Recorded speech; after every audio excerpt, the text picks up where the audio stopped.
Hello, this is and I am Kitty Hollywood. Tonight I am going to be reviewing the Paramount 1942 film, The Major and the Minor.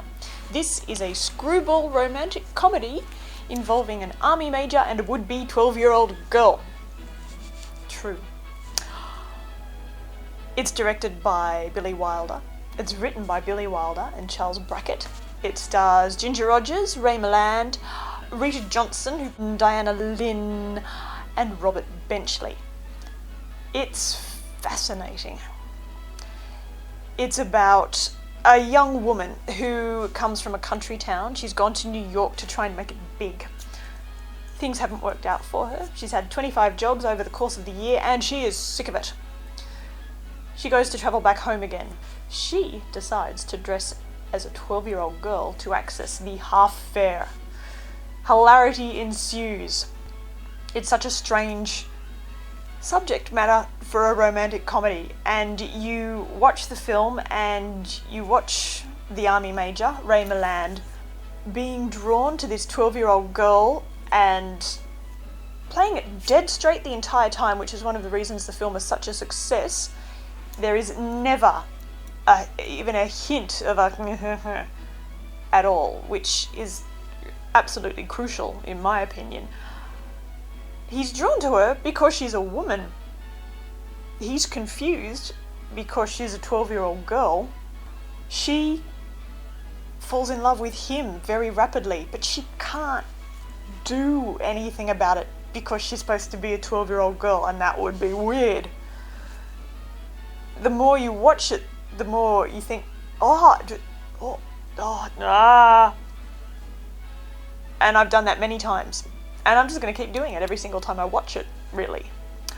Apparently the censors read the script and went, Billy Wilder kept going, made the film, didn't change anything. And then when it was out, they couldn't really object to any. There was nothing there to fully, properly pin down because Billy Wilder was always able to say, there's never a hint of anything. It's just all suggestion and just, but what if, but no, but it's okay because, you know, she's a woman, he's a man. What? Maybe if I held your head. Oh, no, thank you. It's just when I sit up or stand up.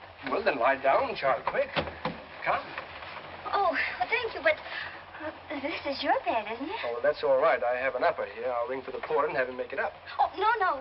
Why not? No, well, I'll only stay 5 minutes. Maybe. Oh, nonsense. You're going to sleep here.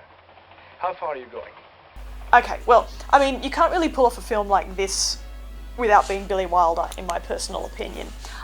This was his directorial debut, which is pretty amazing, his Hollywood one. So, The Major and the Minor was a success. He went fourth. He directed so many amazing films. He directed Stalag 17 with William Holden. He directed Sunset Boulevard, Some Like It Hot. The Apartment, in which he was the first person to ever win an Oscar for Best Director, Best Producer, Best Writer for the one film.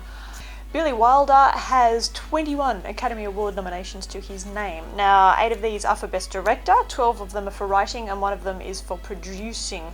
He also directed the film The Lost Weekend, for which Ray Milland won Best Actor Oscar, about an alcoholic. There's a quote by him saying, if you've got something important to say to somebody, wrap it in chocolate. And I think that's just, that really sums him up perfectly. And now if you can brace yourselves to meet this woman of Babylon, I forbid you, Kirby. I forbid you. Come in, Suzu.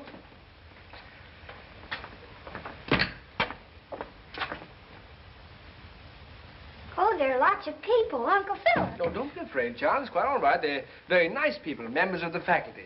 Except, of course, for the lady who is Miss Pamela Hill. This is Susu Applegate, who is 12. What a happy solution. Now, Ray Milland. He was kind of the stock, handsome leading man that Paramount had in their books at this point in time. Billy Wilder actually apparently wrote the role for Cary Grant, but I can't quite imagine Cary Grant playing this, actually. I think it needs to be somebody even straighter. Ray Milland, best known for The Lost Weekend, Dial M for Murder, is actually Welsh. Apparently didn't speak anything but Welsh for the first 5 years of his life. But he did very well in Hollywood for himself and actually continued acting in television and so on all the way through his life. Ginger Rogers is superb in this film. I mean, of course, she is famous for Fred Astaire and Ginger Rogers. But really, I think the best way to describe her is her very famous quote, "I did everything that Fred Astaire did, but backwards and in high heels." She had won an Oscar just a couple of years beforehand for Kitty Foyle, so she really, roles were hers for the picking, and she picked this. Also, very interestingly in this film, her mother is played by her mother, who was an actress in her own right. Rita Johnson, who plays the nasty fiancée Pamela, too utterly beguiling, had a number of roles throughout the course of Hollywood, you know, just the sort of well-bred clothes horse handbag type roles.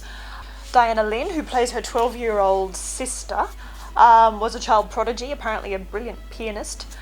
She's very good in this film, was best known for other films like Miracle of Morgan's Creek and so on, but also, very interestingly, in 1955, she was in a film called You're Never Too Young, which is a remake of The Major and the Minor, starring Jerry Lewis, only the roles are reversed. So Jerry Lewis is a grown man masquerading as an 11-year-old who busts in on a train carriage with a school headmistress, when she played the headmistress. So that's a funny little thing. And Robert Benchley. Robert Benchley plays Mr. Osborne in this film, the sleazy recipient of a failed scalp massage from Ginger Rogers, and pretty much the reason that she decides to get on the damn train in the first place. He was a very famous American humorist. He was one of the members of the Algonquin Round Table and had made an Academy Award-winning short film called How to Sleep, which is a cack. He also, amongst other things, has a very famous grandson whose name is Peter Benchley, who wrote the book Jaws. Ginger Rogers' role, the role of Susan Applegate, is a fascinating character. She's a very strong, confident, self-possessed woman. You know, despite the fact that she's dressed as a 12-year-old and finds herself thrust in these situations where she has to maintain the charade, she maintains her power. She falls in love with the army major, with Major Kirby, and if anyone pushes anything at all ever, it's her pushing, but then thinking, no, I can't, I'm 12, and then thinking, no, I've got to find a way to make this work. So it's her plotting, how am I going to fix this, how am I going to sort this, I've got to work this out.